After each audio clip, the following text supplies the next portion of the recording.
কামাল উদ্দিন জানতে চেয়েছেন, বিভিন্ন মাহফিল ও জনসমাগম স্থলে অনেকেই আপনার সাথে মুসাফাহা করতে হাত বাড়িয়ে দেয়। এ নিয়ে কখনো কখনো বিব্রতকর অবস্থা তৈরি হয়। অনেকে এর বিভিন্ন ভিডিও কাটিং দেখে মনক্ষুণ্ণ হন, মুসাফাহা করতে না পেরে অনেকে কষ্ট পান। এ ব্যাপারে আপনার মন্তব্য জানতে চাই। এই যে জনসমক্ষে যেই ধরনের প্রোগ্রামগুলি হয়ে থাকে, জনসমাবেশ অথবা মাহফিল, এই জাতীয় বিষয়গুলোতে সেখানে হাজার হাজার মানুষের উপস্থিতি থাকে এবং বিপুল পরিমাণ মানুষেরই এই ধরনের মুসাফাহা করার জন্য, হাত মেলানোর জন্য একটি ব্যাপক অস্থিরতা তাদের মধ্যে লক্ষ্য করা যায় এবং সেই ক্ষেত্রে তারা মুসাফাহা করার জন্য সামনের দিকে অগ্রসর হতে থাকে। সেখানে দেখা গিয়েছে যে এটার মধ্যে প্রচন্ড ভিড় এবং চাপের সৃষ্টি হয় এবং সেই ভিড়ে যে কোনো দুর্ঘটনা ঘটে যাওয়ারও আশঙ্কা থাকে এবং অনেক সময় এই জাতীয় দুর্ঘটনা ঘটে। আমি নিজেও অনেক সময় আঘাতপ্রাপ্ত হই, অনেক সময় হাতে পায়ে ব্যথা পাই, অনেক সময় এই ভিড়ে মুসাফাহা করতে এসে অনেকেই হাত ধরে টান দেয়, কাপড় ধরে টান দেয়, এতে জামা কাপড়ও ছিঁড়ে যায়, নষ্ট হয়। এই জাতীয় বিব্রতকর ঘটনাগুলো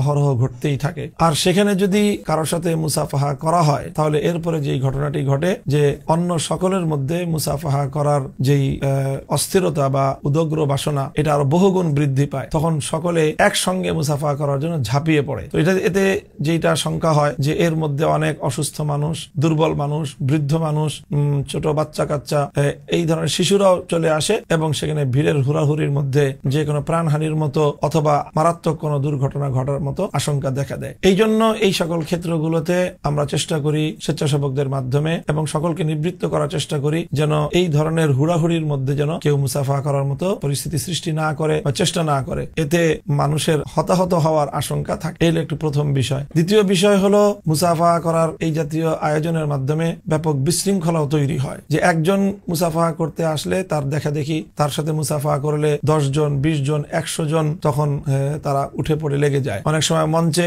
আলোচনা করার সময় হুট করে সামনে থেকে একজন এসে মুসাফাহা করার চেষ্টা করে, তার সাথে মুসাফাহা করলে আরো বহু মানুষ তখন সেখানে এগিয়ে আসে এবং একটা চরম বিশৃঙ্খলার তৈরি হয় এবং আয়োজক বৃন্দ যারা থাকেন তাদের পক্ষ থেকে এই ধরনের বিশৃঙ্খলাকে নিয়ন্ত্রণ করা সম্ভব হয় না। এটি হলো একটি বিষয়। অনেক সময় এর চেয়েও আরো মারাত্মক দুর্ঘটনার সংখ্যা সৃষ্টি হয়। যেমন সাম্প্রতিক সময়ে একটি প্রোগ্রামে আমি হেলিকপ্টারে গেলাম। তো আমরা হেলিকপ্টার থেকে যখন মাটিতে অবতরণ করি, তো স্বাভাবিকভাবেই হেলিকপ্টারের যে পাখা সেটি অনেক দুর্দান্ত গতিতে তখনও ঘূর্ণায়মান থাকে। তো হেলিকপ্টারের নির্দিষ্ট একটা দূরত্ব পর্যন্ত মানুষজন আসাটা খুবই বিপজ্জনক, মানুষের জন্য বিপজ্জনক, হেলিকপ্টারের জন্য যে কোনো দুর্ঘটনা ঘটার আশঙ্কা সেখানে থাকে। কিন্তু সেখানে দেখা যায় যে অনেক সময় মানুষ অতি আবেগী হয়ে তারা বিপদ সীমার মধ্যে চলে আসে। তো সেখানে সেই বিপদ সীমার মধ্যে এসে অনেকে মুসাফা করার জন্য অস্থির হয়ে যায়। তো সেক্ষেত্রে যদি দেখা যায় যে মুসাফা করতে যাই আমরা, তাহলে যে কোনো বিপদ ঘটতে পারে তার জন্য। আর যেটি বললাম যে একজনের সাথে মুসাফা করলে 10 জন, 100 জন তারা আছড়ে পড়ার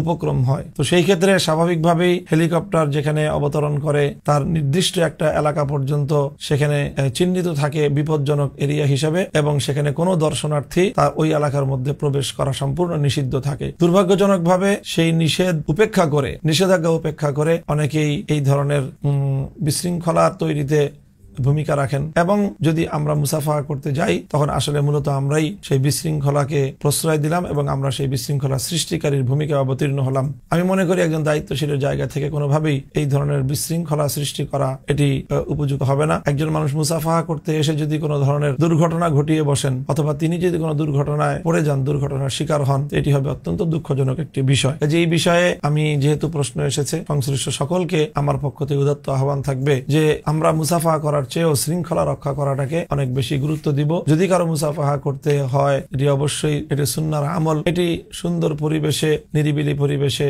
ঘরোয়া পরিবেশে, অথবা কারো কোনো বিঘ্ন না হয়, কেউ আঘাতপ্রাপ্ত না হয়, কোনো বিশৃঙ্খলা না হয়, কোনো মানুষের কষ্ট না হয়, এই বিষয়গুলি উপেক্ষা করে যদি মুসাফাহা করা সম্ভব হয় তাহলে সেই ক্ষেত্রে সুন্দরভাবে মুসাফাহা করতে এটি কোনো সমস্যাপূর্ণ কিছু নয়। সেই বিষয়ে সকলকে আমি সতর্ক দৃষ্টি রাখার জন্য আহ্বান জানাচ্ছি এবং সহযোগিতা করার উদাত্ত আহ্বান জানাচ্ছি।